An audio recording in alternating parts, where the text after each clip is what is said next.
Dhanik Bharat Educational Institutions, Inter, IIT, JEE, NEET, admission opened. AP cabinet లో ఆసక్తికర పరిణామం చోటు చేసుకుంది. ఏకంగా 5 మంత్రులు కేబినెట్ కు డుమ్మా కొట్టారు. డిప్యూటీ సీఎం పవన్ కళ్యాణ్ సహా 4 మంత్రులు కేబినెట్ కు దూరమయ్యారు. వివిధ కారణాల వల్ల కేబినెట్ భేటీకి గైర్హాజరైనట్లుగా తెలుస్తోంది. అనారోగ్య కారణాలతో వైద్య పరీక్షల కోసం ముంబైకి వెళ్లారు పవన్ కళ్యాణ్. గత 2 సమావేశాల్లోనూ మధ్యలోనే వెళ్లిపోయారు ఆయన. ప్రస్తుతం కొరియా పర్యటనలో ఉన్నారు మంత్రి నారా లోకేష్. అమెరికా పర్యటనలో ఉన్నారు మంత్రి టీజీ భరత్. ఇక మంత్రి నిమ్మల రామానాయుడు బెంగళూరు పర్యటనలో ఉన్నారు. తిరుపతికి కేంద్ర మంత్రి వస్తూ ఉండడంతో ప్రోటోకాల్ బాధ్యతల భాగంగా కొండపల్లి శ్రీనివాస్ కేబినెట్ భేటీకి దూరమైనట్లుగా కూడా తెలుస్తోంది. దీనికి సంబంధించి మరిన్ని అప్డేట్స్ మా కరెస్పాండెంట్ కిరణ్ అందిస్తారు. కిరణ్, ఉన్నటువంటి వారిలో పవన్ కళ్యాణ్, నారా లోకేష్ అలాగే నిమ్మల రామానాయుడు ఇద్దరిని మినహాయించి మిగతా వారి విషయంలో ఏంటి దీనికి సంబంధించి మరి కేబినెట్ భేటీ అన్ఎక్స్పెక్టెడ్ గా ఫిక్స్ చేశారా, లేకపోతే ఎప్పటి నుంచో ఉన్నటువంటి దానికి సంబంధించి టీజీ భరత్ అమెరికా పర్యటనలో ఉండడం కావచ్చు, లేకపోతే ప్రోటోకాల్ బాధ్యతల్లో కొండపల్లి శ్రీనివాస్ దూరం కావడం కావచ్చు, ఏంటి ఎలాగో ఉన్నటువంటి కొంతమంది మంత్రుల మీద అసంతృప్తితో ఉన్నారు చంద్రబాబు అనేది అయితే వాస్తవం. గతంలో కూడా అందరికి పిలిచి వార్నింగ్ ఇచ్చినటువంటి పరిస్థితి, చాలా వరకు కంప్లైంట్లు వస్తున్నాయి, ఎక్కడ మీరెవరు కూడా స్పందించడం లేదనేటువంటి ఇన్ఫర్మేషన్ వస్తోంది అనేటువంటి మాట కూడా చంద్రబాబు చెప్పారు. ఏంటి కేబినెట్ భేటీకి డుమ్మా కొట్టిన దానికి సంబంధించి ప్రస్తుతం కూటమి ప్రభుత్వంలో అంటే దానికి సంబంధించి కేబినెట్ లో ఉన్నటువంటి మంత్రుల ఇష్యూస్ ను కూడా కొంచెం రిలేటెడ్ గా చేస్తూ సోషల్ మీడియాలో వస్తున్నటువంటి వార్త ఏంటి, అప్డేట్స్ ఏ విధంగా చూడాలి ఈ పరిణామాన్ని?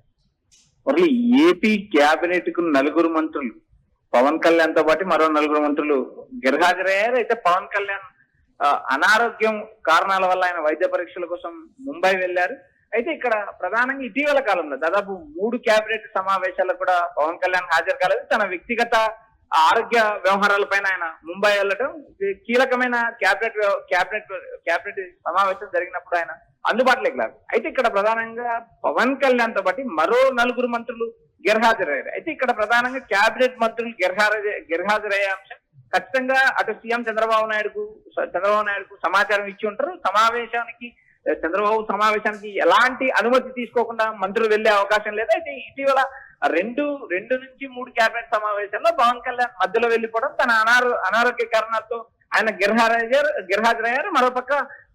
మరోపక్క నారా లోకేష్ ప్రస్తుతం కొరియా పర్యటనలో ఉన్నాడు. ఆయనతో పాటు పరిశ్రమ శాఖ మంత్రిగా ఉన్న భరత్ కూడా ఆయన వెంటనే ఉన్నారు. మరోపక్క ఇటు నిమ్మల రామానాయుడు ఏవైతే జలవనరుల శాఖ మంత్రి ఉన్నారో ఆయన బెంగళూరు పర్యటనలో ఉన్నారు. ప్రస్తుతం ప్రోటోకాల్ తిరుపతికి ఒక కేంద్ర మంత్రి వస్తుండటంతో ఇటు కొండపల్లి శ్రీనివాస్, విజయనగరం జిల్లాకు సంబంధించిన కొండపల్లి శ్రీనివాస్ ఏవైతే ప్రోటోకాల్ వ్యవహారాల్లో బిజీగా ఉన్నారో వీరైతే 5 మంది మంత్రులు కూడా ఇటు సీఎం చంద్రబాబు నాయుడుకు సమాచారం ఇచ్చిన తర్వాతనే వెళ్లి ఉంటారు. ఎందుకంటే ఓ కేబినెట్ కి సంబంధించిన కీలక సమావేశం జరిగేటప్పుడు అటు డిప్యూటీ సీఎం గిరహాజరు కావడం, ఆయన ముంబై తన ఆరోగ్య కారణాలు ఇస్తే ఆయన ముంబై వెళ్ళడం, మరోపక్క 4 మంత్రులు కూడా ఇద్దరు మంత్రులు విదేశ పర్యటనలో బిజీ ఉండడం, మరోపక్క జలవనరుల శాఖ మంత్రి నిమ్మల రామానాయుడు బెంగళూరు వెళ్ళడం, ఇటు కొండపల్లి శ్రీనివాస్ ప్రోటోకాల్ వ్యవహారంలో వీరందరూ కూడా కేబినెట్ సమావేశానికి రాలేమంటూ ముందస్తు అనుమతి తీసుకుని వెళ్లారంటూ ప్రభుత్వ వర్గాలు భావిస్తున్నాయి. ఇక్కడ ప్రధానంగా ఇటీవల జరుగుతున్న కేబినెట్ సమావేశంలో సీఎం చంద్రబాబు నాయుడుకు టైమింగ్ పాటించలేదంటే ఇప్పటికే చాలా మంది మంత్రుల మీద అసహనం వ్యక్తం చేశారు.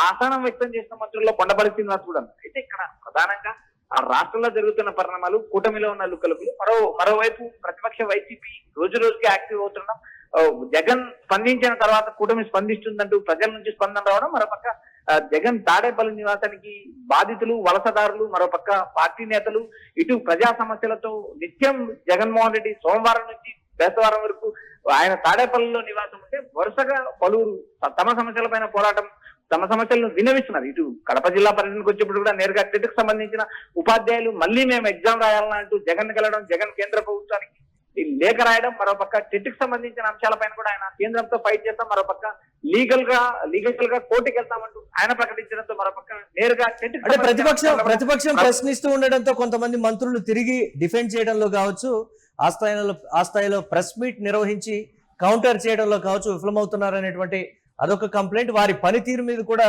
వస్తున్నటువంటి కంప్లైంట్స్ దృష్ట్యా రాబోయే రోజుల్లో అంటే కేబినెట్ ప్రక్షాళన అనేది భారీగా జరగబోతోంది.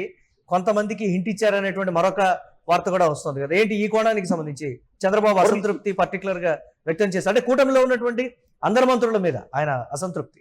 దాని మురళి, కూటమిలో ఉన్న లుకలుకలు, కూటమిలో ఉన్న అసంతృప్తి, మరొక క్యాబినెట్ పునర్వ్యవస్థీకరణ జరుగుతుందంటూ పలుమార్లు ఊహాగానాలు రావడం, మళ్ళీ వాయిదా పడడం, ఇటు కేంద్ర మంత్రివర్గం త్వరలో విస్తరణ జరుగుతుందంటూ ఉన్న నేపథ్యంలో సీఎం చంద్రబాబు నాయుడు 2 ఏళ్ల పాలన తర్వాత ఒక నిర్ణయం తీసుకునే అవకాశం ఉంది. అయితే జగన్ మాదిరే 2.5 సంవత్సరానికి ఆయన క్యాబినెట్ మారుస్తారంటూ ఒక ఊహాగానం అయితే నడుస్తుంది. ప్రస్తుతానికి క్యాబినెట్ వ్యవహారం పైన మనకి ఎలాంటి క్లారిటీ లేదు. అయితే ఇక్కడ ప్రధానంగా కూటమిలో ఉన్న లుకలుకలు, కూటమిలో ఉన్న మంత్రుల మధ్య, ఎమ్మెల్యేల మధ్య సమన్వయం లోపు మరొక కూటమి సమన్వయ సమావేశాలు నిర్వహించడం, జిల్లా స్థాయి సమావేశాలు, నియోజకవర్గ స్థాయి సమావేశాలు, రాష్ట్ర స్థాయి సమావేశాలు నిర్వహిస్తున్న కూడా కూటమిలో అటు బీజేపీ నేతలు, జనసేన నేతలు, టీడీపీ ఎమ్మెల్యేల పైన విరుచుకుపడుతున్నారు. ఫర్ ఎగ్జాంపుల్ ఇటు చంద్రగిరి ఎమ్మెల్యే పులివర్తి దానిపైన ఏకదాటిగా అటు జనసేన నేతలు, ఇటు బీజేపీ నేతలు కూడా తీవ్ర స్థాయిలో విరుచుకుపడుతున్నారు. సహజ వనరులు దోచుకుంటున్నారంటూ టీడీపీ ఎమ్మెల్యేల మీద ఆరోపణలు చేస్తున్నారు. మరోపక్క మంత్రులకు, ఇటు ఎమ్మెల్యేలకు సమన్వయం లేకపోవడం,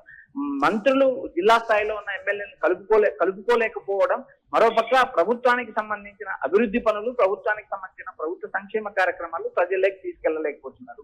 ఇటీవల కాలంలో నేరుగా సీఎం చంద్రబాబు నాయుడు ఎమ్మెల్యేలతోనూ, మంత్రులతోనూ పలుసార్లు సమావేశాలు నిర్వహించారు. మరోపక్క ఇంటింటికి టీడీపీ కార్యక్రమాన్ని ప్రతిష్టాత్మకంగా నిర్వహించాలి. ప్రభుత్వ కార్యక్రమాలు, ప్రభుత్వ సంక్షేమ కార్యక్రమాలు, ప్రభుత్వం ఇస్తున్న పెన్షన్లు, ప్రభుత్వం ఇస్తున్న రైతు భరోసా, ప్రభుత్వం ఇస్తున్న అమ్మఒడి లాంటి కార్యక్రమాలన్నీ జనాల్లోకి తీసుకువెళ్లాలంటూ సీఎం చంద్రబాబు నాయుడు ఒక పక్క హితోబోధ చేస్తున్నారు. మరోపక్క ఇటు కూటమి ప్రభుత్వం పైన వరుసగా జగన్ ప్రెస్ మీట్లు పెట్టి విమర్శించడం, మరోపక్క రావణ్ అంశం ప్రశ్నించడం, మరోపక్క సాయి కృష్ణ కస్టోడియల్ డెత్, ఇటు క్రాంతి కుమార్ ఆత్మహత్య ఉదంతం, వీటి అన్నిటిపైన కూడా జగన్ నేరుగా ప్రభుత్వాన్ని ప్రశ్నించడం, ఒకంత ప్రభుత్వం డిఫెండ్ చేసుకునే ప్రయత్నం చేస్తుంది. మరోపక్క మాదిగన్ల అంశం పైన నేరుగా అమరావతిలో 2 లక్షల కోట్లు ఖర్చు పెట్టాల్సిన పరిస్థితి ఉంది. ఇటు మావిగన్ అయితే 10,000 కోట్లతోనే రాజధాని నిర్మాణం పూర్తవుతుంది. అద్భుతమైన బిల్డింగ్ ఇన్ఫ్రాస్ట్రక్చర్ ఉందంటూ వైసీపీ చేస్తున్న ఆరోపణలు పదే తిప్పికొట్టే ప్రయత్నంలో టీడీపీ కూటమి అయితే మంత్రులపై సీఎం చంద్రబాబు నాయుడు అసహనం వ్యక్తం చేస్తున్నారు. మంత్రుల పనితీరు మార్చుకోవాలంటూ గత 2 సంవత్సరాల నుంచి చెప్పినప్పటికీ ఆశించిన స్థాయిలో మంత్రుల్లో మెరుగుదల కనపడడం లేదంటే ఒకంత అసహనం వ్యక్తం చేసినప్పటికీ ఇప్పటికే టీడీపీ ఇటు పవన్ కళ్యాణ్ అటు హోంశాఖ పరిధిలో ఉన్న ఇంటెలిజెన్సీని తన చేతుల్లోకి తీసుకోవడం, నేరుగా సోషల్ మీడియాకు సంబంధించిన వ్యవహారాలను తానే హ్యాండిల్ చేస్తానంటూ, సోషల్ మీడియా పైన ఒక చట్టం తీసుకొస్తానంటూ ఆయన నేరుగా గవర్నర్ వెళ్ళడం, వీటిని అన్నిటిపైన కూడా క్యాబినెట్ లో కూలంకుషంగా చర్చ జరిగిందని మనకు సమాచారం అనిపిస్తుంది. మరి రైట్, చూడాలి కిరణ్ ఎలాంటి పరిణామాలు ఉండబోతున్నాయి దీనికి సంబంధించి. ప్రస్తుతం అయితే అధికారిక కార్యక్రమాల్లో వీరందరూ కూడా అనారోగ్య కారణాలు కావచ్చు, అధికారిక కార్యక్రమాలు కావచ్చు, ముందే ఫిక్స్ చేసినటువంటి ఇంపార్టెంట్ ఇష్యూస్ వల్ల వీళ్ళు క్యాబినెట్ భేటీకి హాజరవనట్లుగా కూడా తెలుస్తోంది. దీనికి సంబంధించి సరే గత కొన్ని రోజుల తర్వాత, అంటే గత కొన్ని రోజుల క్రితం వచ్చినటువంటి వార్తలు కావచ్చు, రాబోయే రోజుల్లో మంత్రివర్గ ప్రక్షాళన ఉండబోతోంది ఏబీ క్యాబినెట్కి సంబంధించి. పర్టికులర్గా సరే కొంతమందికి శాఖల మార్పు కావచ్చు, లేకపోతే చంద్రబాబు అధికారాన్ని చేపట్టిన తర్వాత సంవత్సరం తర్వాత రివ్యూ చేసినటువంటి దాంట్లో మంత్రులకి క్లియర్గా ఇండికేషన్స్ ఇవ్వడం కావచ్చు, ఎమ్మెల్యేలకి క్లియర్గా వార్నింగ్ ఇవ్వడం కావచ్చు, ఇవన్నీ చోటు చేసుకున్న ఈ నేపథ్యంలో 2.5 సంవత్సరాలు కంప్లీట్ అయిన తర్వాత ఇమీడియట్గా మీ పర్ఫార్మెన్స్ను బట్టి మంత్రివర్గ ప్రక్షాళన ఉంటుంది. తర్వాత రోజుల్లో కూడా ఎమ్మెల్యే టికెట్ కేటాయించాలా వద్దా అనేది కూడా మీ పనితీరును బట్టి బేస్ అవుతుందని క్లియర్ కట్గా అయితే చంద్రబాబు చెప్పినటువంటి సిచ్యువేషన్. రాబోయే రోజుల్లో మంత్రుల మీద ఉన్నటువంటి అసంతృప్తి కావచ్చు, వారి మీద ఉన్నటువంటి ఫీడ్బ్యాక్ కావచ్చు, వీటన్నిటిని బేరీజ్ వేసుకొని మంత్రివర్గ ప్రక్షాళన ఉండబోతోంది అన్నట్లుగా అయితే తెలుస్తోంది.